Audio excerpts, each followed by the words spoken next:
যোজ্যতা সহজতে কেনেকৈ নিৰ্ধাৰণ কৰিম? কম ভৰৰ মৌলবোৰৰ ক্ষেত্ৰত সহজ পদ্ধতি। উদাহৰণস্বৰূপে লোৱা হ'ল ছ'ডিয়াম ধাতু। ইয়াৰ পৰমাণু ক্ৰমাংক 11, গতিকে প্ৰ'টনৰ সংখ্যাও 11 হ'ব। আৰু যিহেতু ইলেক্ট্ৰনৰ সংখ্যাও প্ৰ'টনৰ সমানেই, গতিকে ইলেক্ট্ৰনৰ সংখ্যা 11। সেয়েহে ইলেক্ট্ৰনীয় বণ্টন হ'ব 2.8.1। সেয়েহে নিউক্লিয়াছৰ নিচেই ওচৰতে থকা প্ৰথমটো কক্ষত ইলেক্ট্ৰনৰ সংখ্যা 2, দ্বিতীয়টো কক্ষত ইলেক্ট্ৰনৰ সংখ্যা 1, 2, 3, 4, 5, 6, 7, 8, অৰ্থাৎ সৰ্বোচ্চ 8টা ইলেক্ট্ৰন এই কক্ষটোত সোমাল। গতিকে তৃতীয়টো কক্ষত বাকী থকা এটা ইলেক্ট্ৰন সোমাব। এতিয়া আমি দেখিম যে প্ৰথমটো কক্ষত 2টা ইলেক্ট্ৰন থকা বাবে ই সম্পূৰ্ণ হৈ আছে। দ্বিতীয়টো কক্ষতো 8টা ইলেক্ট্ৰন থকা বাবে ই সম্পূৰ্ণ হৈ আছে। কিন্তু তৃতীয়টো কক্ষত কেৱল এটা ইলেক্ট্ৰন থকা বাবে ই অসম্পূৰ্ণ হৈ আছে।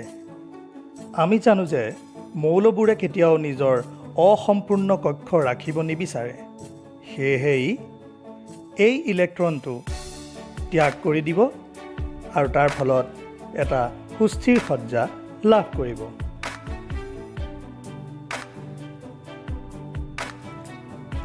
এটা ইলেক্ট্ৰন ত্যাগ কৰি সুস্থিৰ সজ্জা লাভ কৰাৰ বাবে ছ'ডিয়ামৰ যোজ্যতা 1। এইবাৰ অন্য এটা মৌল ক্ল'ৰিন লোৱা হওক। ক্ল'ৰিনৰ পৰমাণু ক্ৰমাংক 17, গতিকে প্ৰ'টনৰ সংখ্যা 17, সেয়েহে ইলেক্ট্ৰনৰ সংখ্যাও 17।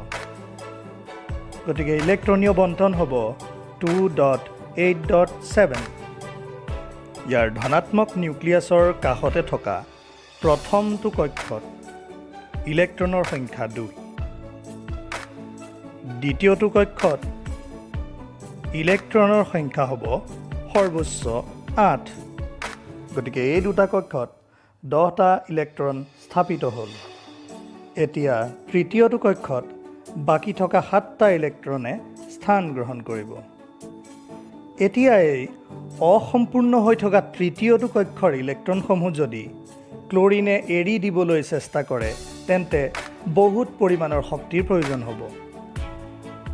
এই মৌলটোৰ বাবে সহজ হ'ব যে এই ইলেক্ট্ৰনসমূহ ত্যাগ কৰাতকৈ আন কোনো মৌলৰ পৰা এটা ইলেক্ট্ৰন গ্ৰহণ কৰাটো। এতিয়া এনেকৈয়ে 8টা ইলেক্ট্ৰনেৰে ইয়াৰ তৃতীয় কক্ষটো সম্পূৰ্ণ হ'ল আৰু ই সুস্থিৰ অৱস্থা লাভ কৰিলে। গতিকে এটা ইলেক্ট্ৰন গ্ৰহণ কৰি সুস্থিৰ সজ্জা লাভ কৰাৰ বাবে ক্ল'ৰিনৰ যোজ্যতা 1। এই পদ্ধতিত পৰমাণু ক্ৰমাংক 20লৈকে যোজ্যতা নিৰ্ণয় কৰিব পাৰিবা।